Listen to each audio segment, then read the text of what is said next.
Jadi ini sebuah kesaksian ya, dan fakta yang Pak Agus alami bahwa Bapak dipanggil oleh Presiden untuk menghentikan kasus IKTP yang mentersangkakan Setia Novanto waktu itu menjadi Ketua DPR. Bapak bersaksi itu ya? Saya bersaksi. Saya bersaksi dan itu memang terjadi yang sesungguhnya. Saya alami sendiri.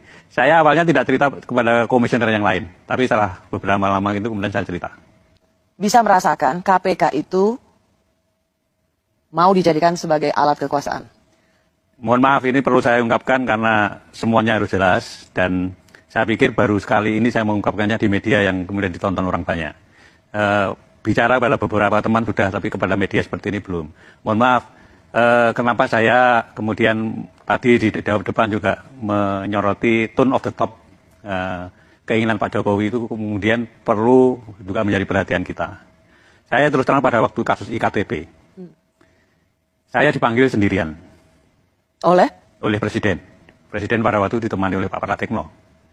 Jadi saya heran, biasanya memanggil itu berlima, ini kok sendirian. Dan dipanggilnya juga bukan lewat ruang wartawan, tapi lewat masjid kecil itu. Jadi dijemput dari sana. Nah itu di sana, begitu saya masuk, Presiden sudah marah. Presiden sudah marah, menginginkan, karena baru saya masuk itu, beliau sudah teriak, hentikan. Kan saya heran, hentikan, yang dihentikan apanya gitu kan. Setelah saya duduk, ternyata saya baru tahu kalau yang suruh hentikan itu adalah kasusnya Pak Setnov. Apa yang Bapak jawab ke Pak Presiden ketika Bapak Presiden mengatakan hentikan soal IKTP ini? Saya bicara apa adanya aja, bahwa sprindik sudah saya keluarkan 3 minggu yang lalu, di KPK itu nggak ada SP3. Nggak mungkin saya memberikan itu. Yang Anda tangkap Pak Agus, yang ingin dihentikan Presiden itu adalah jangan sampai mentersangkakan Setia Novanto yang waktu itu menjadi Ketua DPR. Karena Presiden waktu itu juga nanya kepada Pak Menseknek, Pak Sarasik, sprindik itu apa toh gitu. jadi itu kejadiannya pada waktu itu. Dan akhir dari pertemuan itu apa Pak? Yang nggak ada apa-apa. Saya diperintahkan nggak mau ya sudah, saya pulang begitu aja. Dan Bapak kemudian melihat